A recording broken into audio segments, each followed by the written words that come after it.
Oi. Boa noite, a graça e a paz do Senhor esteja conosco. Deus nos abençoe.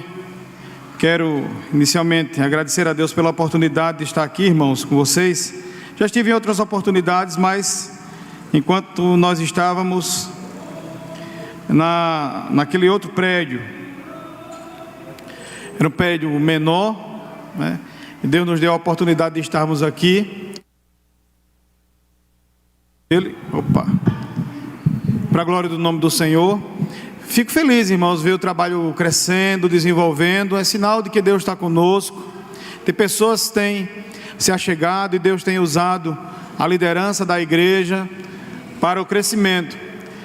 Louvo a Deus também, porque como pastor, Deus me deu a honra e a alegria e o privilégio de ver os irmãos se desenvolvendo no meu ministério, né, enquanto eu sou pastor da igreja sede. Por outro lado, também me sinto está dizendo o presbítero Luísio, né? A companhia dele, a sabedoria dele, né? A maturidade, a experiência que ele tem, estava sempre ali conosco. Agora não está mais, mas está aqui dando seguimento ao trabalho do Senhor, juntamente com sua família, com o reverendo Rodrigo. Não é uma perda, eu digo, não é perda não. Nós não perdemos, nós não nos dividimos, nós nos multiplicamos. Tudo para a glória do Senhor, é tudo para a glória de Deus, porque afinal de contas a igreja é dele, o reino é dele, somos apenas administradores, plantamos, regamos, mas o crescimento é dele, porque a obra afinal de contas é dele. E eu me sinto, irmãos, muito honrado por estar aqui, por fazer parte da história do Jardim. Peço que os irmãos orem pela nossa igreja. Temos orado por vocês. Eu sempre comunico a Rodrigo, né? Ele me pediu também, ele me falou, ele entrou em comunicação comigo nesse período que eu estava enfermo. Ele disse que estava orando aqui, né? Eu acredito que vocês oraram por mim, e eu peço que vocês continuem orando por mim, pelo meu ministério, para que Deus continue nos abençoando, pois nós temos orado por vocês também. Irmãos, então nós estamos no meio de celebração de 503 anos da Reforma Protestante. Outros irmãos passaram por aqui, falaram a respeito da fé. Eu fiquei incumbido de falar a respeito da fé que sustenta. E eu tenho lutado com esse tema aí há alguns dias, irmãos. Eu só posso passar 1h30 na frente do computador. É só um tiro que eu tenho, né? 1h30 por dia. Nessa 1h30 eu tenho que fazer e dar os meus desdobramentos. Mas, para falar sobre o tema da fé que sustenta, eu tive que gastar um pouquinho mais, porque eu fiquei pensando, fé que sustenta, e eu fui na Escritura em busca de irmãos que foram sustentados pela fé. Não sei se alguém já passou aqui antes de mim e pregou no texto que eu irei pregar nessa noite, mas eu queria chamar a sua atenção para Hebreus capítulo 11. Versículo de 1 a versículo 7. Observe, o texto que fala claramente a respeito da fé. É o mais conhecido, o texto que fala a respeito da fé.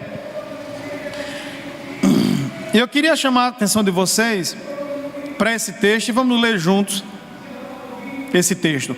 Hebreus 11, do versículo 1 ao versículo de número 7.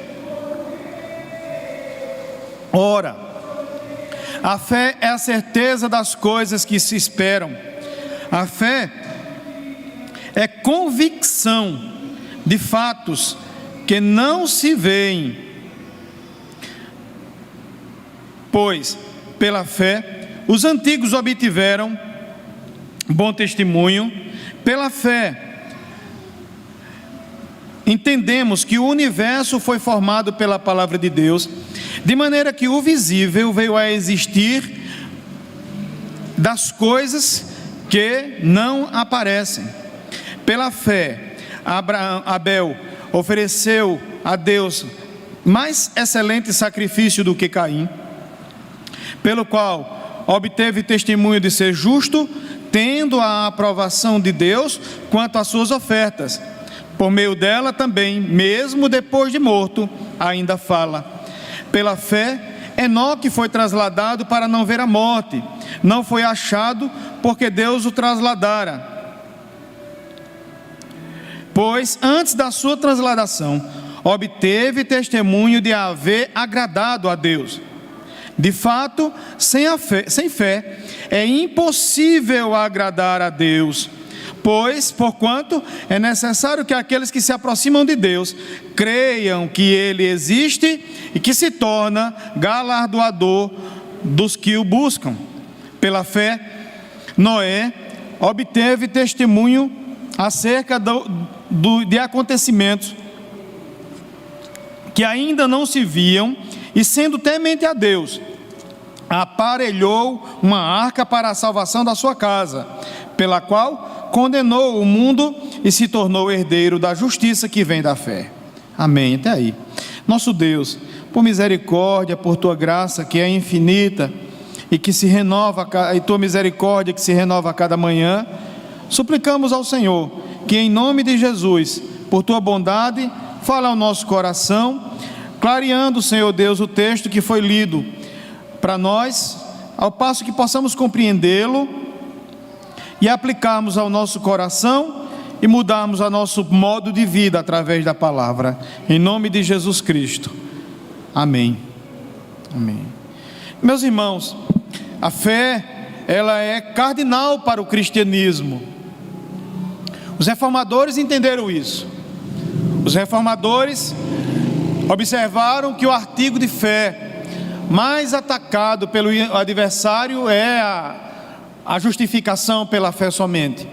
A justificação pela fé somente foi atacada na Idade Média, foi atacada sobretudo no Iluminismo, onde a razão quis sobrepor a fé e a fé foi escanteada. A fé é atacada hoje, de modo que muitos não entendem o que realmente é a fé. Os reformadores se levantaram em batalha em defesa da fé. Eles disseram categoricamente que a fé é o principal artigo, é o eixo central do cristianismo. Eles disseram que a fé é o artigo que sustenta o cristianismo. Por ela, a igreja permanece de pé ou cai. Ou seja, ela é cardinal para a fé cristã, para o que chamamos de fé cristã. A fé é o alicerce de todo o arcabouço teológico do cristianismo. Eles lutaram por isso, defenderam isso, afirmaram categoricamente que não há outro meio de agradarmos a Deus, não há outro meio do homem ser salvo, a não ser sendo justificado por Deus através da fé. Se vocês observarem, o escritor aos Hebreus está dizendo a mesma coisa, ou os reformadores disseram a mesma coisa que o escritor aos Hebreus. A fé é cardinal para o cristianismo. Se você observar o versículo 6 do texto que lemos, ele diz expressamente: sem fé é impossível agradar a Deus. Então, a fé, para o escritor aos Hebreus, ela é cardinal. Sem ela, o cristianismo permanece de pé ou cai. Eu quero lembrar aos irmãos a razão pela qual esse texto foi colocado aqui. O texto do capítulo 11 foi colocado aqui, não porque o escritor queria refutar as falsas ideias de um ateu do seu tempo. Ele foi colocado aqui não para dar uma justificativa da explicação do universo. Ele não está tentando aqui explicar a razão pela qual o cosmos existe. Ele não está tentando dar uma explicação contraditando a ciência, de que a fé suplanta a ciência, ou que a ciência sem a fé é morta. Não é esse o objetivo do autor, não é? E a pergunta que fazemos é: por que então o texto do capítulo 11 de Hebreus foi colocado aqui? Nós sabemos que esses irmãos a quem essa carta foi endereçada, eles eram hebreus, eles eram judeus, convertidos ao cristianismo. Eles passaram toda uma vida no cristianismo até determinado ponto, onde eles foram transformados, regenerados, convertidos, e agora eles eram cristãos. E pelo que nós sabemos, esses irmãos foram duramente perseguidos pela fé que exerciam em Cristo Jesus. Já no capítulo 10, você pode olhar, no versículo 32, ele diz: Lembrai-vos, porém, dos dias anteriores, em que depois de iluminados, sustentastes grandes lutas e sofrimentos. Ora, expostos como espetáculo, tanto de opróbrio, quanto de tribulações. Ora, tornando-vos coparticipantes, como aqueles, desse modo foram tratados. Porque não somente vos compadecestes dos encarcerados, como também aceitastes alegremente o espólio dos vossos bens, tendo ciência de possuirdes vós mesmos patrimônio superior e durável. Então, aqui, essa carta, ela foi endereçada para crentes convertidos, que quando aceitaram a fé, quando abraçaram a fé, foram perseguidos. Mas, com o passar do tempo, a perseguição acabou, a perseguição arrefeceu, e esses crentes foram ficando cada vez mais morosos na fé, ao ponto do escritor dizer coisas do tipo, como ele diz no capítulo 5, versículo 12, ele diz: Pois, com efeito, quando devíeis ser mestres, capítulo 5, versículo 12, quando vocês deveriam ser mestres, atentando ao tempo decorrido, tendes novamente a necessidade de alguém que vos ensine de novo quais são os princípios elementares dos oráculos de Deus. Ou seja, a perseguição veio, esses crentes mostraram fervor, aceitaram o espólio dos seus bens, mostraram fé fervorosa em Cristo, ao ponto de aceitarem morrer pela fé em Cristo, mas essa perseguição foi arrefecendo, foi enfraquecendo. E o que aconteceu com os crentes? Eles começaram a se sentir lerdos na fé, preguiçosos na fé. Eles começaram a, usando a expressão aqui do capítulo 10,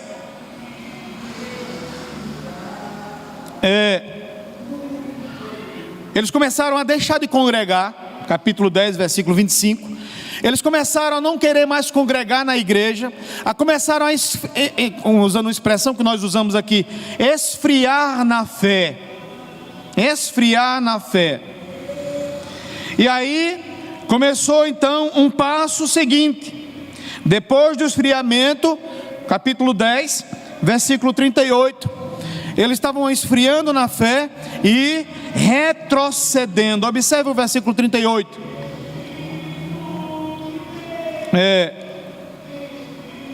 Versículo 35, me perdoe. Não abandoneis, pois a vossa confiança, ela tem grande galardão. Versículo 38. Todavia o meu justo viverá pela fé, e se retroceder nele, a minha alma não se compraz. Versículo 39 do capítulo 10. Nós, porém, não somos dos que retrocedem para a perdição. Então, a perseguição havia feito algo benéfico nos crentes. Eles haviam se tornado fervorosos, como diz no capítulo 10, ao ponto de aceitarem o espólio dos seus bens. Eles se tornaram fervorosos na perseguição, visitando os enfermos, visitando os encarcerados, como diz no capítulo 10. Mas aí, como ele diz, veja no versículo 32 do capítulo 10, lembrai-vos dos dias anteriores. Ou seja, no dia presente em que essa carta foi escrita, essa perseguição não existia mais com o mesmo fervor dos tempos de outrora. Se o escritor está dizendo lembrai-vos, é porque naquele presente momento em que eles estavam lendo aquela carta, naquele momento, essa perseguição já havia acontecido. E o que era que estava acontecendo? Eles estavam retrocedendo. Eles estavam voltando ao judaísmo, ou voltando para a antiga vida do Egito, do paganismo, do tempo em que não conheciam a Cristo.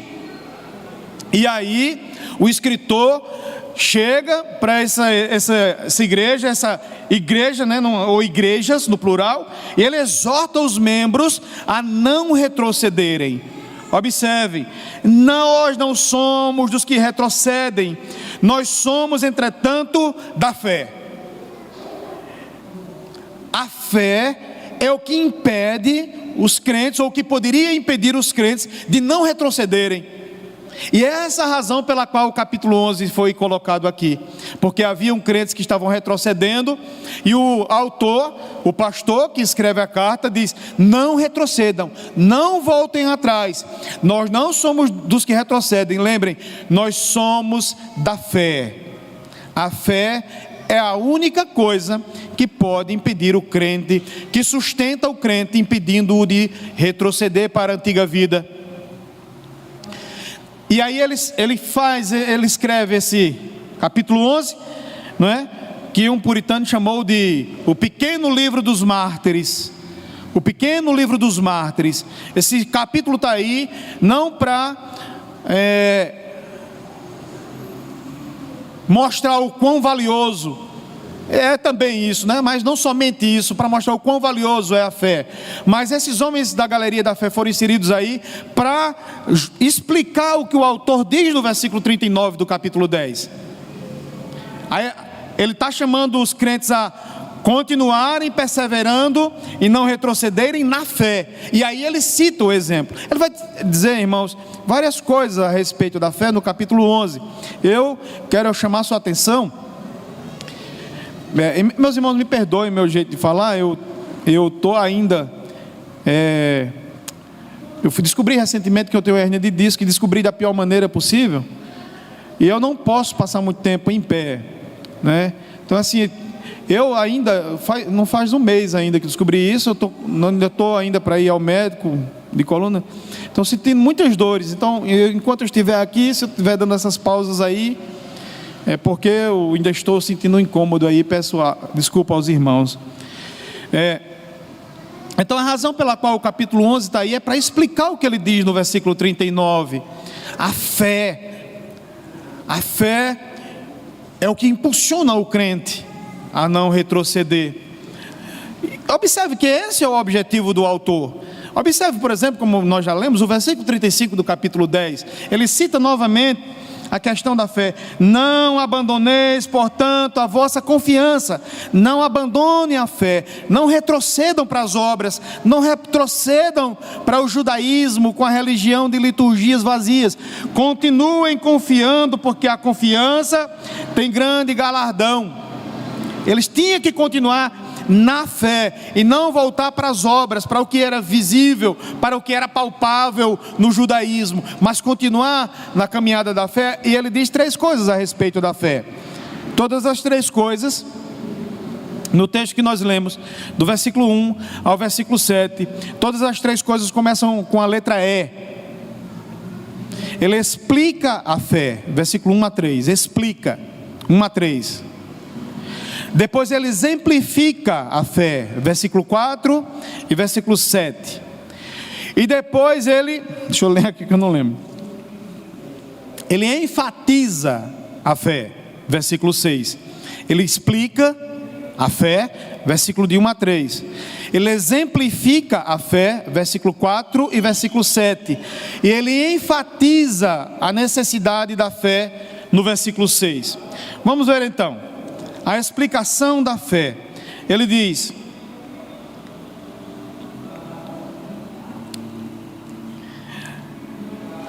ora, a fé é a certeza das coisas que não se esperam e a convicção de fatos que não se veem.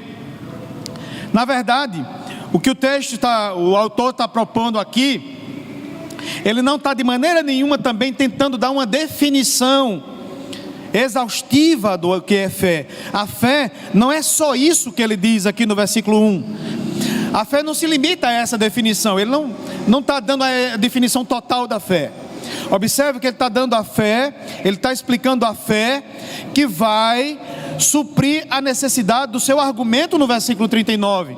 Então, fé é a certeza das coisas que se esperam e convicção de fatos que não se veem, porque esses crentes queriam retroceder para a antiga fé, para antigas obras, para o visível, para o palpável da religião judaica, do judaísmo. E agora ele dá essa nota explicativa do que é confiança em Deus, como ele havia falado no versículo 35. E ele diz categoricamente: a fé é certeza. A palavra certeza no original é estacar, fincar, né? Quando nós queremos, ou melhor, alicerçar alguma coisa. A fé é o alicerce, ou é a coisa que nos prende. A fé, então, para o escritor aos Hebreus, na tentativa de impedir os crentes de retrocederem, a fé, ela tem um papel preponderante na perseverança do crente. Ela nos dá convicção, ela nos dá certeza, ela nos firma os passos, ela não nos faz caminhar a esmo, em círculos, ela nos traz convicção. A fé não é um salto no escuro, a fé não é crer no absurdo, não. A fé nos permite ter os pés plantados no chão. A fé nos traz certeza, convicção. A fé nos alicerça. Agora observe que o autor, ele está querendo fazer com que os seus leitores entendam que eles têm que olhar para o passado, para a história de grandes homens do passado, para o que aconteceu no passado antigo. Aí ele lembra da fé. A fé, então, é certeza das coisas que se esperam e convicções de fatos que não se veem, porque a fé, ela tem um alicerce sólido sobre o qual ela está fundamentado. E sobre o que ela está fundamentada? Sobre o que a fé está fundamentada? No que virá ou no que já veio? No que já aconteceu? A fé, ela se fundamenta nas promessas do passado, no que Deus já fez no passado. A fé, ela tem um papel fundamental na nossa perseverança, porque ela nos faz olhar para os grandes feitos de Deus no passado, para como Deus operou através dos grandes homens do passado. A fé, ela olha para frente, mas antes de olhar para frente, ela olha para o passado. Observe que o autor vem falando de grandes homens, de grandes acontecimentos do passado, de grandes líderes que motivaram, que serviram como uma nuvem de testemunha para os crentes. Então, a fé, ela nos faz pisar com solidez, porque nós sabemos o que Deus fez no passado, na história de Israel. Aqueles crentes, eles não poderiam passar uma borracha em tudo que aconteceu no Antigo Testamento, se eles quiserem continuar perseverando. Eles vão perseverar, porque eles têm um lastro de conhecimento de Deus no Antigo Testamento. Por isso que a fé nos ajuda a perseverar, porque ela está fundamentada nos grandes feitos do passado. A fé é viver uma esperança que é tão real, que dá segurança absoluta ao cristão das coisas que virão no futuro. Observe o que é que ele diz no versículo 1. Ela é a certeza das coisas que se esperam, ou seja, está lá na frente, vai acontecer, ela vem. Eu tenho absoluta certeza que aquele que prometeu, ele virá, ele não tarda. Por quê? Porque ele prometeu no passado. Eu espero convictamente. Por quê? Porque ele prometeu de Gênesis 3,15 que o Messias viria, que ele iria restaurar todas as coisas. Então, esses crentes, eles poderiam andar nas pisaduras da fé dos irmãos do passado, que isso é o correto, e eles poderiam esperar com toda certeza os eventos que Deus prometeu que aconteceriam no futuro. Ele diz, é a certeza das coisas que se esperam e a convicção de fatos que não se veem. Ainda que não vejam, nós cremos. Lembra de Pedro escrevendo a sua primeira epístola? aos crentes que, assim como esses crentes aqui em Hebreus, passaram por perseguição. Pedro diz: ainda que vocês não tenham visto Cristo, o amais. Vocês o amam sem ver. Isso é fé. Mas por que eles amam a Cristo sem ver? Porque eles têm convicção, eles têm certeza, eles têm fé nas promessas de que Deus fez no passado. É tanto que o autor começa a falar da criação, aqui no capítulo 11, né? Ele puxa lá para trás, para Gênesis 1. Nós cremos que o universo foi criado do nada pela fé, pela palavra de Deus. Por quê? Porque o Deus lá do passado que criou isso, me dá a garantia de que eu posso andar por fé e eu ver a materialização das suas promessas. É sempre assim. Nós podemos ter certeza que Deus cumprirá a sua promessa, de que está conosco em todo o tempo até a consumação dos séculos. E como é que você crê nisso? Pela fé. Porque Ele me prometeu que nunca me abandonaria, que de modo algum me deixaria. A gente vê isso, irmãos, já no Antigo Testamento. Aqueles irmãos do Antigo Testamento, eles andaram nos rudimentos da fé, andaram como que por sombras. Ele não via a claridade das coisas, não é? Ele não tinha a totalidade do Cristo e da Escritura como nós temos hoje, mas eles andavam por fé. Eles enxergavam o invisível pela fé. Há um episódio no Antigo Testamento muito categórico. 2 Reis, capítulo 6, versículo 12, versículo 17.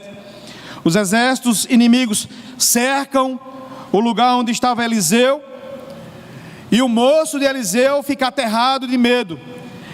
E ele diz: o moço diz: agora nós seremos destruídos pelo inimigo.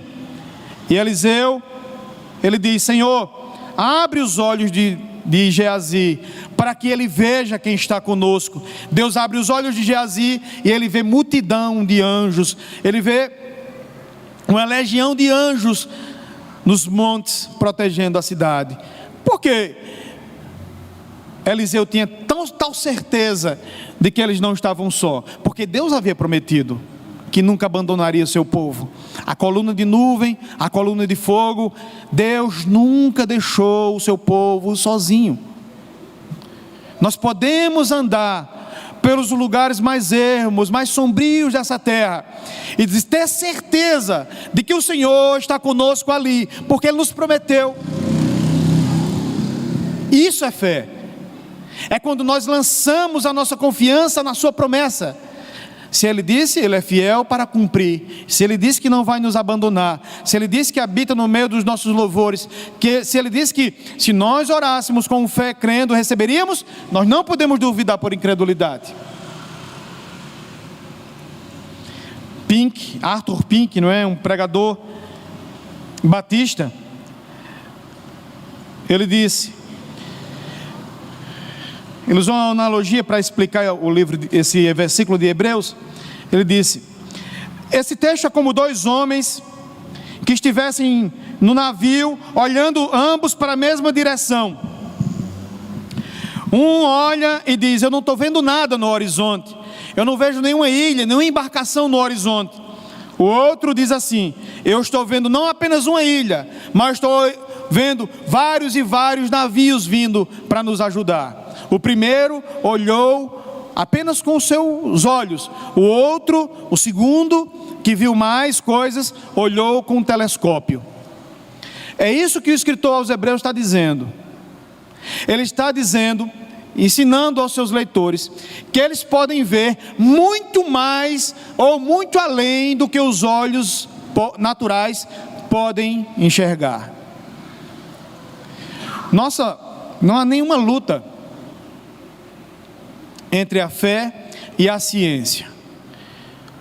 Só existe a crença de que Deus criou o mundo do nada e a loucura. Só existe isso.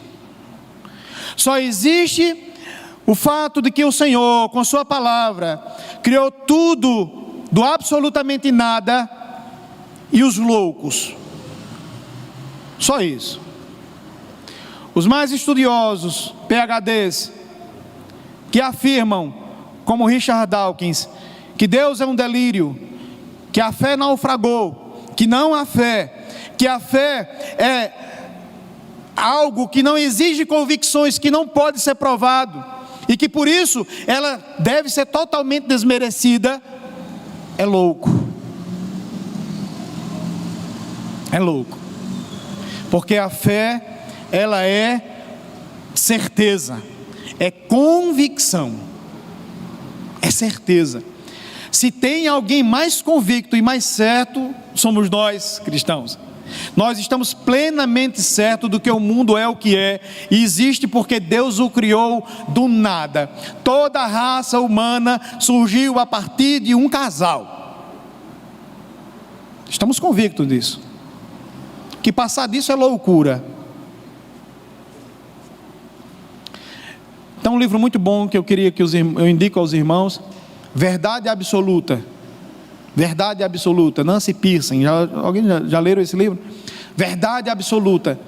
Lá ela vai mostrar que a ciência não é o fundamento da fé, é o contrário. A fé deu origem à ciência.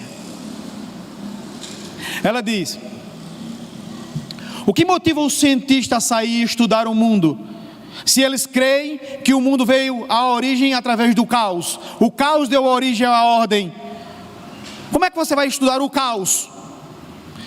O cientista se sente motivado a estudar porque ele sabe que há uma ordem no mundo, que há uma harmonia no universo, que ele pode lançar os seus cálculos e os seus cálculos serem precisos, porque não há caos no universo.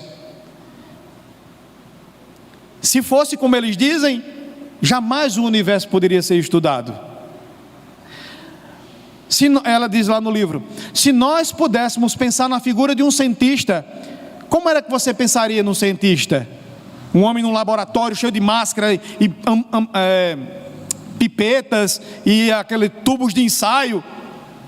Ela diz: se você tivesse de pensar num cientista, você pensaria num homem muito religioso, muito temente a Deus, e que produz os seus ensaios, os seus testes, para confirmar o que Deus já concretizou na sua palavra. Aí ela cita um exemplo: os grandes cientistas foram também grandes religiosos. Por exemplo, o descobridor do DNA era um monge. Por quê? Eles acreditavam que o mundo apenas ia revelar algo que nós já sabemos pela fé, que Deus revelou na sua palavra, que há ordem no mundo, que nós podemos aprender de Deus no mundo. Observe o que é que o autor diz no versículo 3: pela fé entendemos que o universo foi formado pela palavra de Deus, de maneira que o visível vai existir das coisas que não aparecem. O escritor está dizendo: pela fé nós olhamos para o mundo e descobrimos que ele veio à existência do nada, pela fé. Pastor, como é que a gente pode descobrir isso? Não precisa de estudar o carbono 14? Não, meu irmão, Romanos 1, Paulo já dizia isso, capítulo 1, versículo 20. Paulo diz que há coisas do Criador que estão patentes, explícitas na criação, só não vê quem está com o coração endurecido, mas que já está na criação. Ele diz, capítulo 1 de Romanos, versículo 20: porque os atributos invisíveis de Deus, assim o seu eterno poder, como também a sua própria divindade, claramente se reconhecem desde o princípio do mundo, sendo percebido por meio das coisas que foram criadas. Tais homens são, portanto, indesculpáveis. Não há nenhum conflito entre fé e razão. Nós já estamos certos do que a ciência sem fé é loucura. Queridos irmãos, é sempre assim: quando Deus quer que nós andemos um pouco mais em fé com Ele, Ele aparece e nos revela coisas do passado. Sempre é assim, como nessa mesma estrutura de pensamento do escritor aos Hebreus. Ele aparece para nós, para nos estimular para nos fazer andar mais uma milha com Ele. Ele não nos revela coisas grandes lá da frente, Ele nos faz ter certeza e convicção das coisas que já passaram. Por exemplo, quando Deus aparece a Jacó, no Gênesis 28, pela primeira vez, Deus diz a Jacó: eu sou o Deus dos teus pais, eu sou o Deus de Abraão e sou o Deus do teu pai Isaque. Ou seja, Deus faz com que ele olhe para trás. Da mesma forma, quando Deus aparece a Moisés e quer que Moisés siga adiante com o povo, Deus não revela o que vai fazer ao abrir o mar vermelho, não revela que vai abrir o mar vermelho, vai fazer jorrar a água da pedra. Deus não diz nada do futuro. Deus diz: eu sou o Deus dos teus pais, de Abraão, de Isaque e de Jacó. Deus quer que nós tenhamos fé fundamentada naquilo que Ele fez. A fé, portanto, ela tem um caráter preponderante na nossa perseverança. E a fé tem um caráter preponderante na nossa santificação. Observe o versículo 2. Pois pela fé os antigos obtiveram o bom testemunho. Bom testemunho de quem? No original é tipo a aprovação. Eles andaram por fé no Antigo Testamento e obtiveram a aprovação. Deus disse: tudo bem, eu gosto desse jeito que vocês andam, é o jeito correto. Eles obtiveram a aprovação de Deus e obtiveram o testemunho de todos à sua volta. Todos olharam para Israel e souberam, pelo modo que eles viviam pela fé, que aquele povo era um povo distinto, que eles eram um povo diferente. Eles não andavam por vistas, eles não davam ouvido ao que todo mundo dizia. Eles tinham uma lei que os norteava. E ele diz claramente: os antigos obtiveram bom testemunho. Deus deu a sua aprovação a ele. Eles tiveram o sim de Deus. A fé tem um papel preponderante também na nossa santificação. Devemos andar por fé se quisermos ter um bom testemunho, tanto de Deus quanto da sociedade na qual estamos inseridos. E a fé também nos ajuda, é fundamental, é cardinal para entendermos o universo. Jamais conseguiremos entender o universo, como diz os cientistas, apenas em ensaios laboratoriais. Não, é preciso da fé. Versículo de número 3. Nós vamos entender o mundo melhor pela fé. Segundo lugar, ele explica a fé. E em segundo lugar, ele exemplifica a fé. E aí ele vai mostrar o que ele diz no versículo 2, que esses homens obtiveram bom testemunho. E ele vai citar alguns homens que tiveram esse bom testemunho. Vocês podem observar, por exemplo, no versículo 4, pela fé, ele vai citar 3 exemplos de fé: Abel, versículo 4, Enoque, versículo 5, e Noé, no versículo 7, correto? Agora, observe uma expressão que ele usa, que para enfatizar o que ele disse no versículo 2, ou para ratificar o que ele diz no versículo 2. Ele disse no versículo 2, que esses homens obtiveram o aval de Deus, o bom testemunho. Aí observe, o versículo 4. Pela fé, Abel ofereceu mais excelente sacrifício do que Caim, pelo qual, o quê? Obteve bom testemunho, o que ele havia dito no versículo 2, obteve a aprovação. Abel. Observe o versículo 5. Pela fé, Enoque foi trasladado para não ver a morte, e não foi achado porque Deus o trasladara, pois antes da sua transladação, obteve testemunho de haver agradado a Deus. Ele vai ratificar o que diz no versículo 2. É de fato, se nós andarmos por fé como os heróis do passado, nós não apenas iremos receber a aprovação de Deus, mas da sociedade à nossa volta. Nós não apenas iremos compreender melhor o mundo, mas seremos bem compreendidos pelo mundo. A nossa explicação de como o mundo veio à tona é mais plausível, é mais crível do que a explicação da ciência. Sou honesto com vocês, até hoje eu não engoli aquela história de um grande meteoro que destruiu os dinossauros, né? Só eles foram destruídos, as demais plantas não foram, os demais animais não foram. Eu acho as explicações da fé muito mais plausíveis. E é isso que o escritor vai dizer, citando 3 personagens do Antigo Testamento. Observe que ele faz isso de forma escolhida. Ele cita Abel. E por que ele cita Abel? Quando ele vai falar da aprovação desse homem pela fé. Ele cita Abel para dizer que a nossa fé é agradável a Deus no sentido adoracional, cultico. Lembra que Caim mata Abel no culto, não é? Eles vão ofertar a Deus, eles vão sacrificar a Deus, eles vão oferecer oferendas a Deus. Naquele momento da adoração, o ímpio mata o crente, não é? Então ele cita Abel na questão adoracional. A nossa fé, ela recebe a aprovação de Deus, porque a nossa fé, ela redunda num culto. O fim da nossa fé é o culto a Deus. E que modo de culto é esse que essa fé que nós temos nos empurra para lá? É um culto diferente de todo o culto do Antigo Testamento. O culto do Antigo Testamento era cheio de simbolismo, cheio de práticas, cheio de sangue, cheio de cerimônias. Mas Deus diz expressamente, no texto que nós lemos aqui no momento de contrição, no Salmo 50: sangue de touros e de bodes não me agradam.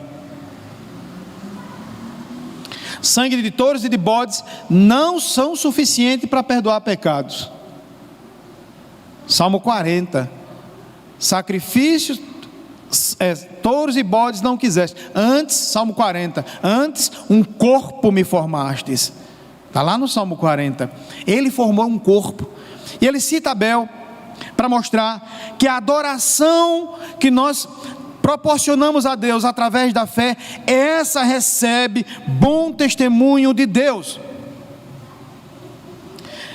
Caim era do maligno. A sua oferta foi aceita, porque Deus assim se agradou do justo Abel. Agora, ele cita uma expressão muito interessante aí no versículo de número 4, ao dizer que, mesmo depois de morto, o sangue de Abel ainda fala. Vocês lembram que quando Caim mata Abel, Deus aparece a Caim e diz que o sangue de Abel clamava por justiça. O sangue de Abel foi derramado no lugar do sacrifício. Bois e touros, o sangue deles também foram derramados no lugar do sacrifício. E esses sangues no Antigo Testamento, na adoração do Antigo Testamento, diz que era absorvido o aroma deles como um aroma agradável a Deus. Mas o sangue de Jesus Cristo é superior a todos os sangues derramados em toda a antiga aliança, inclusive o sangue de Abel. Por mais precioso que seja, o sangue de Cristo é superior a ele. O sangue de Abel clama ainda, apontando para a imperfeição que é a adoração veterotestamentária, que somente em Cristo a nossa adoração pode ser totalmente perfeita e totalmente recebida por Deus, através do sangue de Cristo, que é superior ao sangue de Abel. Depois ele cita outro personagem do Antigo Testamento, versículo 5, Enoque, que foi trasladado para não ver a morte. Irmãos, nós não sabemos muito de Enoque. A Bíblia não fala muito sobre Enoque. Diz apenas que ele já não era, porque ele andou com Deus, e já não era, porque Deus o tomou para si. Enoque é colocado aqui como exemplo de fé. O que foi que Enoque fez? Eu não sei. Ele não construiu uma arca, ele não atravessou com o povo do Mar Vermelho, nada. O texto diz lá em Gênesis que ele simplesmente andou com Deus, ou exerceu sua fé em Deus, ele canalizou sua fé para Deus, pronto. E isso foi o suficiente para agradar a Deus e Deus tomá-lo para si, para Deus salvá-lo, para Deus arrebatá-lo. O que o escritor está dizendo é que quando nós exercemos a nossa fé, como aqueles antigos homens do passado, para Deus, nós cremos nele, temos convicção e andamos com Deus. A palavra andar aí é ter uma vida, né? Ter uma vida com Deus. Isso é agradável a Deus. Isso vai fazer com que nós nos aproximemos mais de Deus. Enoque andou com Deus ao ponto de se aproximar tanto de Deus que Deus o tomou para si. É como aquela menininha da escola dominical, assistiu a aula sobre Enoque na escola dominical, e a mãe dela perguntou, quando ela chegou em casa, sobre o que foi a aula, minha filha? Ela disse, foi sobre Enoque. E a mãe perguntou, e o que foi que você aprendeu? Ela disse, eu aprendi, mãe, que quando a gente anda com Deus, que Enoque andou com Deus e foi para tão longe da casa dele, da casa de Enoque, que Deus disse, pronto meu filho, você está distante demais da sua casa, vai ficar aqui morando na minha casa. Exatamente isso. Quando nós andamos por fé e nos aproximamos de Deus, Deus nos toma para si. Quando nós atingimos um padrão de fé semelhante ao de Enoque, semelhante ao de Elias, nós somos homens, como diz no capítulo 11 ainda,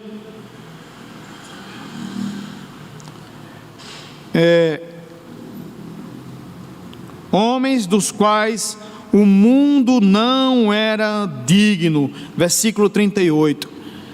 Quando nós andamos com Deus e nos aproximamos dele em fé, Deus nos toma para si, porque nós não merecemos mais estar nesse mundo.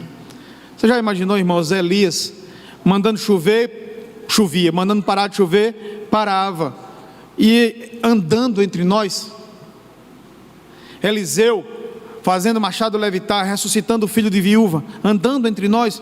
Não, esses homens chegam num nível de fé que Deus diz, tá bom meu filho, esse mundo não merece você mais não, venha.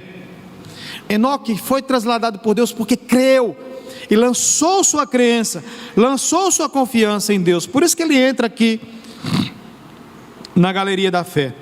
E por último, ele cita Noé, como exemplo de fé obediente. Noé, irmãos, ele obedeceu a Deus, ele foi de encontro a tudo e todos, quando ninguém mais pensava que iria chover, que ia ter um dilúvio, estava lá aquele homem de Deus, pregando através do Espírito de Cristo, que só há um modo de salvação na sua arca. Ele é citado aqui, pelo escritor aos Hebreus, como exemplo de obediência. O escritor quer que os seus leitores olhem para a obediência de Noé e sigam nas mesmas pisaduras. Então, ele explica a fé e ele exemplifica a fé. E depois, ele enfatiza a fé. Versículo 6. De fato, sem fé é impossível agradar a Deus. Observe aí, irmãos, que ele fala cristalinamente que o nosso objetivo primeiro nessa vida é agradar a Deus. Nosso objetivo é glorificar o nome do Senhor. Como? Pela fé. É necessário que nós exercitemos a nossa fé em Deus, para que nós glorifiquemos a Ele, vivendo pela fé, não vivendo por vista, não vivendo pelas coisas visíveis, mas vivendo pela fé. A fé torna mais forte a nossa crença no Deus que a Escritura revela, pois ele diz, sem fé é impossível agradar a Deus, porquanto é necessário que aqueles que se aproximam de Deus, creiam que Ele existe, e que se torna galardoador de todos que o buscam. Nós, cada vez mais que nos aproximamos de Deus, na Escritura, nós também ganhamos conhecimento do Deus revelado, e temos mais comunhão com Ele, gozamos mais dEle, e aprendemos que Ele é galardoador, que Ele abençoa todos aqueles que querem se aproximar dEle. Muitas tribulações há para aqueles que querem viver piedosamente em Cristo, mas muitas bênçãos também há para todos que querem viver piedosamente em Cristo. Queridos irmãos, Veja que sem fé, nós não poderíamos nem nos reunir aqui. Ela é fundamental para nós.